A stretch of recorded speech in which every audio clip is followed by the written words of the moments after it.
ரஷ்யாவில் மருத்துவம் பயில சிறந்த ஒரு அரிய வாய்ப்பு. வெளிநாடுகளில் மருத்துவம் பயில சிறந்த முறையில் உதவுகிறது ஏஜே ட்ரஸ்ட் கல்வி குழுமம். தஞ்சையில் தற்கொலை செய்து கொண்ட அதிமுக நிர்வாகியின் உடலுக்கு மரியாதை செலுத்திய பின் எடப்பாடி பழனிசாமி செய்தியாளர்களை சந்தித்தார். அந்த காட்சிகளை தற்போது பார்க்கலாம்.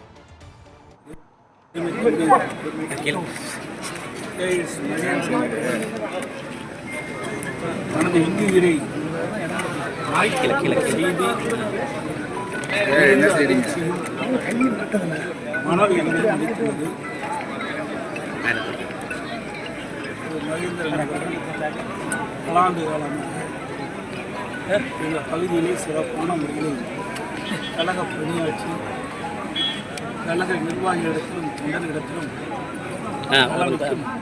மிகுந்த விசுவாசம். அவருடைய மறைவு ஈடு செய்ய முடியாத இழப்பு கழகத்திற்கு. அவர் ஐடிவியிலும் தன்னை இணைத்துக் கொண்டு பணியாற்றி வந்தார். அவரை இழந்து வாடும் அவரது குடும்பத்தாருக்கும் கழக உடன்பிறப்புகளுக்கும் எனது ஆழ்ந்த இரங்கலை தெரிவித்துக் கொள்கின்றேன். அவருக்கு அவருடைய மனைவி திரு முனீஸ்வரி அவர்களும் மகேந்திரன் அவர்களுக்கு 1 வயது குழந்தையும் இருக்கின்றது. அந்த குழந்தை வளர்ந்து பள்ளிப்படிப்பை தொடங்கியதிலிருந்து கல்வி கற்று முடிகின்ற வரை ஆகின்ற அனைத்து கல்வி கட்டணத்தையும் அனைத்து இந்திய அண்ணா திராவிட முன்னேற்ற கட்சியே வழங்கும் என்பதையும் இந்த நேரத்திலே தெரிவித்து மகேந்திரனை இழந்து வாடும் அவர் குடும்பத்தாருக்கு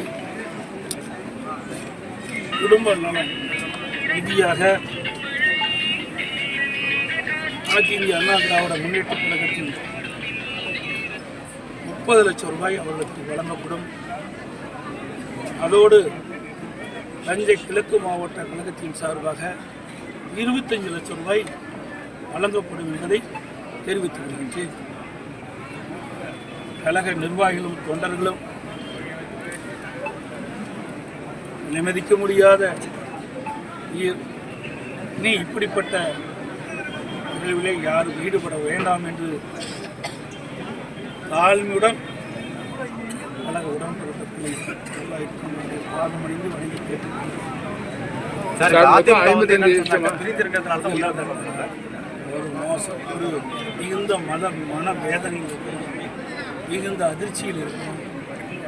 இன்றைக்கு அந்த குடும்பமெல்லாம் எப்படி கதறி அழுகின்றது என்பதை ஒவ்வொரு தொண்டனும் உணர்கின்றார், ஒரு நிர்வாகியும் உணர்கின்றார். இந்த சூழ்நிலையில் வேறு கருத்தை இல்லாது தற்போது சொல்ல இயலாது. மொத்தம் 55 லட்சமா?